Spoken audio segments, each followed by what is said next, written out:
शाह आएंगे, रणनीति बनाएंगे। इसी से जुड़ी हुई एक बड़ी खबर का हम सीधा रुख कर रहे हैं। कल हरियाणा दौरे पर रहेंगे केंद्रीय गृह मंत्री अमित शाह। महेंद्रगढ़ दौरे की तैयारियां पूरी। ओबीसी सम्मेलन में शिरकत करेंगे अमित शाह। विधानसभा चुनाव को लेकर कार्यकर्ताओं के साथ मंथन करेंगे। देखिए, भारतीय जनता पार्टी लगातार एक्टिव मोड में नजर आ रही है। विधानसभा चुनावों की अगर हम बात करें तो कुछ ही समय बचा हुआ है, लेकिन इस बीच तमाम बैठकों का दौर भी जारी है। विधानसभा चुनाव को लेकर कार्यकर्ताओं के साथ मंथन भी किया जा रहा है। और इसी संदर्भ में अगर हम बात करें तो अमित शाह हरियाणा में आने वाले हैं। इससे पहले भी वो हरियाणा में आए थे। तो ये बड़ी जानकारी, कल हरियाणा दौरे पर रहेंगे केंद्रीय गृह मंत्री अमित शाह। ओबीसी सम्मेलन में शिरकत करेंगे केंद्रीय मंत्री अमित शाह।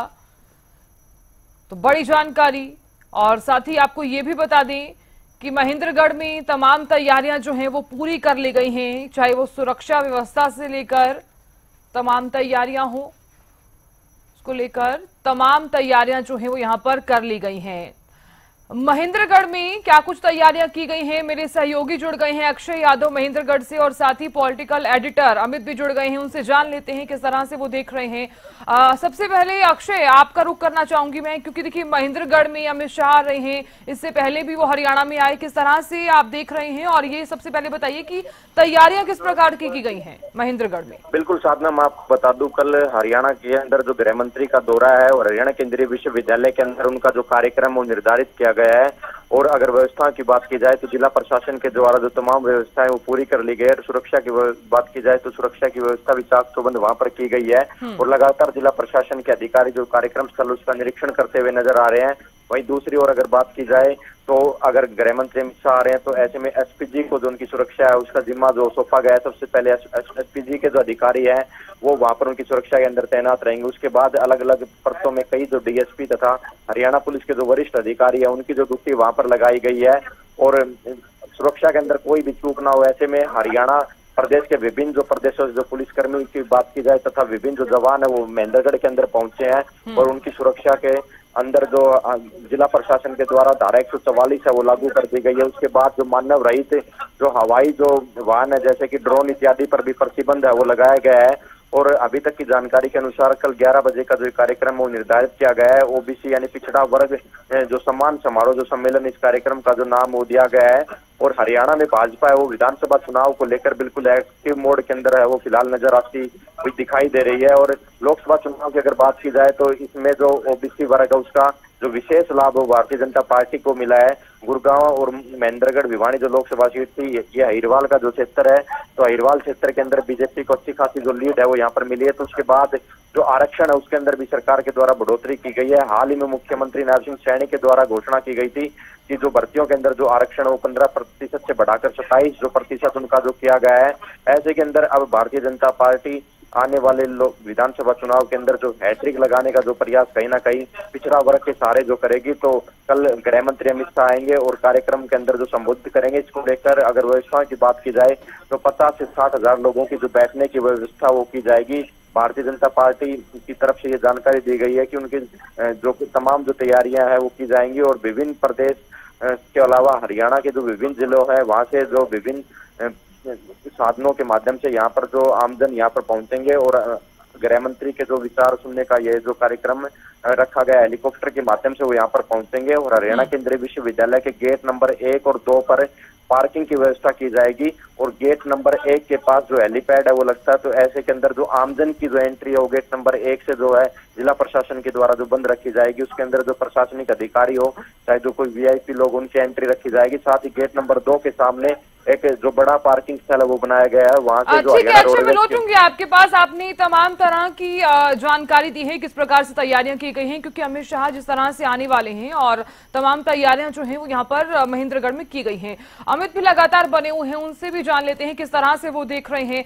अमित, विधानसभा चुनाव से पहले अमित शाह का आना, इससे पहले भी वो आए थे, 30 से 35 दिनों के अंदर वो दूसरी बार हरियाणा में आ रहे हैं। किस तरह से आप देख रहे हैं, और चुनावी लिहाज से अगर हम देखें तो क्या ये दौरा उनका महत्वपूर्ण रह सकता है? निश्चित रूप से दौरा महत्वपूर्ण ही है साधना, इसमें कोई दो राय भी नहीं है।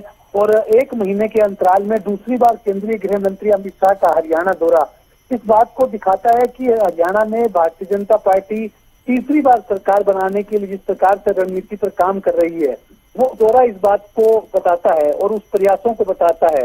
और साथ साथ देखिए बीसी सम्मान समारोह का आयोजन करना, यानी पिछड़ा वर्गों के लिए हरियाणा की सरकार ने क्या कदम उठाए हैं, इसको लेकर पिछड़ा वर्ग की क्या सोच है, पिछड़े वर्ग के लोग क्या इस बारे में सरकार की ओर रुझान रखते हैं, वो बीसी सम्मान सम्मेलन बताएगा। क्योंकि पूरे प्रदेश से ही देखिए जो लोग इस सम्मेलन में जुटने वाले हैं उन्हें केंद्रीय गृह मंत्री संबोधित करेंगे और साथ साथ केंद्र सरकार के जो कदम उठाए गए हैं पिछड़ा वर्गों के लिए, और देखिए हरियाणा सरकार ने क्या क्या कदम उठाए हैं, उन तमाम बातों को लेकर चर्चा करेंगे।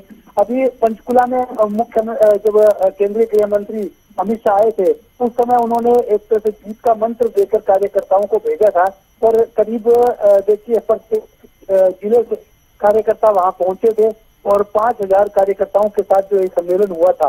और अब सीधे रूप में एक बड़ा सम्मेलन जो है वो पिछड़ा वर्गों का होने जा रहा है और केंद्रीय विश्वविद्यालय महेंद्रगढ़ के पाली में हो रहा है। तो एक बड़ा आयोजन, इसके लिए बड़ी व्यवस्था की गई है। और खास बात है कि मोहनलाल बड़ौली को अध्यक्ष बनाया गया हरियाणा में, तो उनके लिए भी एक तरह से यह सम्मेलन जो है वो पहली परीक्षा की घड़ी है कि उनके सामने ही यह सम्मेलन आ गया है और इसकी सफलता और इसमें दिए जाने वाले संदेश कैसे घर घर तक पहुंचेंगे, कैसे तमाम पिछड़ा वर्गों तक पहुंचेंगे, इसकी पूरी परिपाटी, पूरी रूपरेखा तैयार कर ली गई है। जी साधना। बिल्कुल अमित, आप बने रहिए। अक्षय भी लगातार बने हुए हैं, वो लगातार तैयारियों को लेकर भी जानकारी दे रहे थे। अक्षय, आप अपनी बात पूरी कर सकते हैं, ओवर टू यू। अक्षय, आवाज आ रही है? जी जी, आवाज आ रही मेरे पास। बिल्कुल अक्षय, देखिए क्योंकि अमित शाह आ रहे हैं और 30 से 35 दिन के करीब जिस तरह से आपने देखा कि इससे पहले भी वो हरियाणा में आए थे और अब दूसरी बार ऐसा है जब विधानसभा चुनाव नजदीक हैं और उससे पहले अमित शाह आ रहे हैं। आप लगातार जानकारी दे रहे थे कि कार्यकर्ताओं को भी जिस तरह से एक मूल मंत्र भी दिया जा सकता है और सुरक्षा व्यवस्था को लेकर भी आप लगातार जानकारी दे रहे थे। अक्षय, बिल्कुल साधना, मैं आपको बता दूं जिस तरह का जो कार्यक्रम है उसको लेकर जो तैयारियां है वो पिछले 2-3 दिन से जोरों पर चल रही थी। और कार्यक्रम की अगर बात की जाए तो केंद्रीय गृह मंत्री से इससे पहले मुख्यमंत्री नायब सिंह सैनी 13 जुलाई को यहाँ पर पहुंचे थे और उन्होंने तमाम व्यवस्थाओं का खुद जो निरीक्षण किया तथा 22 जिलों के जो जिला अध्यक्ष थे उनके अलावा पार्टी के जो राज्य स्तरीय पदाधिकारी थे उस बैठक के अंदर मौजूद थे, उनको विभिन्न कुछ जिम्मेदारियां भी यहाँ पर सौंपी गई है। और अगर बात की जाए तो इससे पहले 29 जून को उनका जो कार्यक्रम था और उसके ठीक 17 दिन बाद 16 जुलाई को कार्यक्रम निर्धारित किया गया। तो केंद्रीय मंत्री का हरियाणा के अंदर 1 महीने के अंदर ये जो दूसरा दौरा है, तो इसको लेकर आप साफ तौर पर देख सकते हैं कि भारतीय जनता पार्टी जो आगामी विधानसभा चुनाव उसको लेकर बिल्कुल जो एक्टिव मोड के अंदर फिलहाल यहाँ पर नजर आ रही है। और भारतीय जनता पार्टी के जो कई जो बड़े पदाधिकारी हैं वो 2 दिन से महेंद्रगढ़ के अंदर ही हैं और वो लगातार व्यवस्थाओं का यहाँ पर जायजा ले रहे हैं। और अमित शाह कहीं ना कहीं यहाँ पर एक जोश भरने का भी कार्य करेंगे, क्योंकि अहिरवाल का जो क्षेत्र है इसमें राव इंद्रजीत सिंह जो 6 बार से सांसद है उनको राज्य मंत्री के अंदर ही जगह मिली है, तो कैबिनेट मंत्रालय में जो जगह नहीं मिली है इसको लेकर थोड़ी बहुत नाराजगी भी थी। तो उसको कहीं ना कहीं केंद्रीय गृह मंत्री अमित शाह वो आकर यहाँ पर जरूर जो साधने का प्रयास करेंगे ताकि आने वाले लोग विधानसभा चुनाव के अंदर जो लाभ है वो पार्टी को मिल सके। और अगर बात की जाए भिवानी महेंद्रगढ़ सीट की, तो यहाँ से कांग्रेस के जो रावदान सिंह थे और भारतीय जनता पार्टी ने जो सांसद फिलहाल है धर्मवीर सिंह उनको यहाँ पर टिकट दी थी। अगर बात की जाए भिवानी और दादरी दोनों जो जिले थे वहां से 3000 की लीड कांग्रेस को मिली थी, लेकिन महेंद्रगढ़ जिले की जो चारों विधानसभा क्षेत्र है यहाँ से 80-85 लीड जो भारतीय जनता पार्टी को मिली थी। अहिरवाल का क्षेत्र है, तो ऐसे में भाजपा अपनी जो मजबूत पकड़ है वो एक बार फिर यहाँ दिखाने का जो कहीं ना कहीं जो प्रयास करेगी और पिछड़ा वर्ग के जो लोग हैं उनको अपने साथ जोड़ने का जो प्रयास मुख्य रूप से इसके अंदर रहेगा। कार्यक्रम के अंदर मुख्यमंत्री नायब सिंह सैनी उनके साथ रहेंगे, साथ ही पार्टी के प्रदेश अध्यक्ष मोहनलाल बड़ौली सहित जो कई जो मंत्री पूर्व मंत्री इस कार्यक्रम के अंदर शिरकत करेंगे। जी बिल्कुल अक्षय, लगातार आप जानकारी दे रहे हैं, आप बने रहिए हमारे साथ। मैं लौटूंगी आपके पास। अमित भी लगातार बने हुए हैं। अमित देखिए, चूंकि हम यहाँ लगातार देख रहे हैं भारतीय जनता पार्टी चुनावों को लेकर हो चाहे कार्यकर्ताओं को जिस तरह से मूल मंत्र भी दिया जा रहा है, एक्टिव मोड में नजर आ रही है भारतीय जनता पार्टी। और कल जिस प्रकार से आपने भी देखा होगा कि मोहनलाल बड़ौली जो नए प्रदेश अध्यक्ष हैं उन्होंने भी पदभार ग्रहण किया, ऐसे में मजबूती के साथ चुनावी मैदान में उतर रहे हैं। कल संगठन की बैठक भी होने वाली है, तो उस बैठक को किस लिहाज से देखा जाए?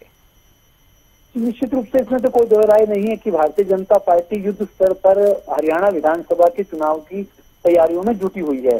और देखिए पहले रोहतक में जो नए चुनाव प्रभारी बनाए गए धर्मेंद्र प्रधान और सह प्रभारी विप्लव देव, उनके साथ अभिनंदन समारोह हुआ। उसमें जो केंद्रीय मंत्री बनाए गए उनका सम्मान हुआ। बिल्कुल अमित, मैं आपको यहाँ पर रोक रही हूँ क्योंकि हम बात को कंप्लीट भी करेंगे, चर्चा भी लगातार जारी रखेंगे। एक बड़ी जानकारी अमित शाह के दौरे को लेकर कैबिनेट मंत्री जेपी दलाल ने कहा कि ओबीसी समाज को तोहफा देंगे केंद्रीय गृह मंत्री अमित शाह। बड़ी जानकारी, ओबीसी समाज में सम्मेलन को लेकर खुशी है। अमित शाह के दौरे को लेकर बोले हैं कैबिनेट मंत्री जेपी दलाल। बड़ी जानकारी हम साझा कर रहे हैं, ओबीसी समाज को तोहफा देंगे केंद्रीय गृह मंत्री अमित शाह। तो देखिए कैबिनेट मंत्री जेपी दलाल ने क्या कुछ कहा है, सुन लेते हैं। बड़ी खुशी की बात है कि आधुनिक भारत के चाणक्य, भारत के गृह मंत्री अमित शाह जी हमारे महेंद्रगढ़ में जो कल सुबह 10 बजे आ रहे हैं और ये ओबीसी सम्मेलन प्रदेश का होगा। लाखों की संख्या में लोग वहाँ पर पहुँचेंगे और सारे ओबीसी समाज में खुशी की लहर है। भारतीय जनता पार्टी ने बहुत सारी घोषणाएं की हैं ओबीसी समाज के लिए, उनको सुविधाएं देने के लिए, और उम्मीद है कि कल भी और ज़्यादा सुविधाएं उनको मिलेगी। लोहारू हल्के से भी बहुत सारी लोग जो है इस सम्मेलन में भाग लेंगे। बड़ी खुशी की बात है कि आधुनिक भारत के चाणक्य, भारत के गृह मंत्री अमित शाह। तो देखिए लगातार हम इस खबर पर बातचीत भी कर रहे थे और अब ऐसे में कैबिनेट मंत्री जेपी दलाल का बयान भी जो है वो यहाँ पर सामने आया है। अमित, लगातार हम इस मुद्दे पर बातचीत कर रहे थे, आप अपनी बात कंप्लीट कर सकते हैं। Over to you. देखिए साधना, सबसे महत्वपूर्ण है कि जो हरियाणा विधानसभा का चुनाव है उसको लेकर जिस प्रकार की रणनीति भारतीय जनता पार्टी बनाकर चल रही है, तो निश्चित रूप से उनका इरादा है कि तीसरी बार प्रदेश में सरकार बनाई जा सके। इसके लिए तमाम प्रयास चल रहे हैं और एक तरह से ओबीसी मुख्यमंत्री का बनना नायब सिंह सैनी के रूप में, और साथ साथ केंद्रीय अगर मंत्रिमंडल में भी देखिए कृष्णपाल गुर्जर का शामिल होना और राव इंद्रजीत का शामिल होना, यह भी एक तरह से ओबीसी का सम्मान ही है। और साथ साथ जो क्रिमिनल का जो कार्यक्रम है, जो उसको भी जो सही करने का काम अगर किया गया है तो हरियाणा सरकार की ओर से देखिए पहले सीमा जो 6 लाख से बढ़ाकर 8 लाख रुपए कर दी गई। साथ साथ बीसी कोटे का जो रिजर्वेशन था उसे भी बढ़ाकर 27% कर दिया गया। अभी जेपी दलाल को हमने सुना है, उन्होंने कहा कि जरूर इस निश्चित रूप से जब यह इतना बड़ा सम्मान समारोह, बीसी सम्मान समारोह हो रहा है और उसमें करीब 50,000 लोग प्रदेश भर से जुटेंगे, तो निश्चित रूप से यहाँ भी कोई न कोई ओबीसी समाज के लिए बड़ी घोषणा करने का काम जो है केंद्रीय गृह मंत्री करेंगे। तो निश्चित रूप से देखिए ओबीसी वोटों पर फोकस सरकार का है, इसमें कोई दो राय नहीं है। और अब देखने वाली बात है कि इस सम्मान समारोह के माध्यम से क्या कुछ संदेश जो दिया जाता है और क्या कुछ तोहफे जो है वो ओबीसी समाज को मिलने जा रहे हैं कल के 16 जुलाई के दिन। जी बिल्कुल, बहुत बहुत शुक्रिया अमित, बने रहने के लिए, बातचीत करने के लिए। अक्षय, आपका भी बहुत बहुत शुक्रिया जानकारी देने के लिए और बने रहने के लिए।